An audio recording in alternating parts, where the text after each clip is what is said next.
Outubro de 1962. A 90 metros abaixo da superfície do mar. Temperatura interna, 52 graus. O ar irrespirável. Os homens não sabiam se havia guerra lá em cima. Não havia como saber. E uma das armas estava armada. O mundo esteve, naquele outubro, a uma ordem verbal de deixar de existir como o conhecemos. Não foi diplomacia que nos salvou. Não foi tecnologia. Foi um homem, dentro de um submarino, que disse não. Se você chegou até aqui, já sabe que esse canal não conta história de livro didático. Conta o que ficou escondido. Se isso faz sentido para você, se inscreve e ativa o sino. Cada episódio é um detalhe que mudou tudo. Após a Segunda Guerra, o mundo se dividiu em dois campos armados. De um lado, os Estados Unidos e a OTAN. Do outro, a União Soviética e o Bloco Comunista. Duas superpotências, duas visões de mundo, e entre elas, ogivas nucleares suficientes para extinguir a civilização várias vezes. Em 1959, Cuba havia se tornado comunista sob Fidel Castro, a 90 milhas da costa da Flórida. Para Washington era inaceitável. Para Moscou era uma oportunidade. Em 1961, a fracassada invasão da Baía dos Porcos humilhou o governo Kennedy. Cuba se aproximou ainda mais dos soviéticos, e Nikita Khrushchev enxergou no jovem presidente americano uma fraqueza a ser testada. Em julho de 1962, a União Soviética começou a mover em segredo mísseis balísticos de médio alcance para Cuba, mísseis com ogivas nucleares, mísseis apontados para as principais cidades americanas. Em 16 de outubro, um avião espião U-2 fotografou as instalações. Kennedy foi informado. O mundo acordou sem saber que, naquele momento, o relógio havia começado a contar. Os 13 dias seguintes são conhecidos.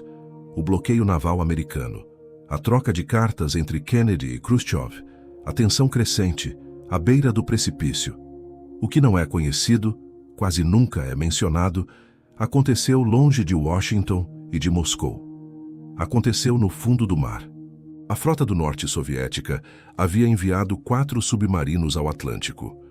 Cada um carregava torpedos convencionais. Mas o submarino B-59, comandado pelo capitão Valentin Savitsky, carregava algo além disso. Um torpedo nuclear, com uma ogiva equivalente a aproximadamente 15 quilotons, a mesma potência da bomba de Hiroshima. O protocolo soviético da época permitia o uso desse torpedo sem autorização direta de Moscou, desde que todos os 3 oficiais superiores a bordo concordassem. Havia 3 homens com essa autoridade dentro do B-59. Em 27 de outubro, o submarino foi detectado por navios americanos. Os americanos, seguindo o protocolo, começaram a lançar cargas de profundidade de sinalização, explosivos pequenos projetados para forçar o submarino a subir, não para destruí-lo. Mas Savitsky não sabia disso. Dentro do B-59, as cargas detonavam ao redor do casco. Os instrumentos falhavam. A temperatura havia ultrapassado 50 graus. Os homens desmaiavam de exaustão. As baterias estavam quase esgotadas e o rádio havia perdido contato com Moscou há horas. Savitsky tirou a única conclusão que parecia lógica naquele momento. A guerra havia começado. O capitão Savitsky convocou seus oficiais. Sua ordem foi direta. Vamos explodir agora, vamos morrer, mas vamos afundá-los a todos. Não seremos uma vergonha para a frota soviética. 2 dos 3 oficiais concordaram. O torpedo nuclear foi preparado. Havia um terceiro homem, Vassily Arkhipov, chefe de brigada dos 4 submarinos, embarcado por acaso no B-59. Tecnicamente, de igual hierarquia ao comandante, o que, segundo o protocolo, tornava necessário seu consentimento para o disparo. Arkhipov discordou. Não com dramatismo, não com um discurso. Ele argumentou com frieza que não havia confirmação de guerra, que os americanos podiam estar sinalizando para comunicação, não para ataque, que disparar sem certeza seria o erro que não teria volta. A discussão durou minutos. Em algum ponto, entre explosões e o calor irrespirável, Savitsky recuou.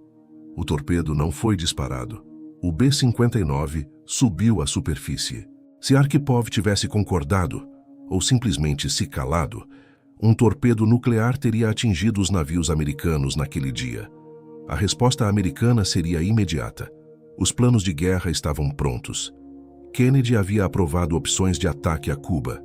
As forças nucleares americanas estavam em DEFCON 2, o nível mais alto já registrado na história, a um passo do confronto total. Os analistas que estudaram o evento décadas depois chegaram a uma conclusão consistente. O primeiro disparo nuclear provavelmente desencadearia uma série de respostas que nenhum dos dois lados teria como controlar. Não era garantido que resultaria no fim do mundo, mas era plausível. E plausível nesse contexto significa algo que não tem outro nome adequado. A crise dos mísseis terminou pacificamente em 28 de outubro. Khrushchev retirou os mísseis. Kennedy prometeu não invadir Cuba e retirou discretamente mísseis americanos da Turquia. O mundo soube que havia passado perto, não soube o quão perto. A história do B-59 permaneceu classificada por décadas. Vassily Arkhipov morreu em 1998. O mundo nunca soube, em vida, o que ele havia feito. Existe uma tendência humana de acreditar que a história é conduzida por forças inevitáveis, por estruturas, por tecnologia, por ideologia. Outubro de 1962 sugere outra coisa. A sobrevivência de cidades inteiras dependeu de um homem exausto, com calor insuportável ao redor, sem contato com o mundo exterior, que escolheu a dúvida em vez da certeza, não a coragem de agir, a coragem de não agir. Não há monumento para Vassily Arkhipov na maioria dos países cujas cidades ele provavelmente salvou. Isso não é uma crítica, é apenas uma observação sobre como a história tende a lembrar o que foi feito e esquecer o que foi contido. O mundo continua existindo, em parte, porque um homem que ninguém conhecia disse uma palavra num submarino no fundo do Atlântico. Não.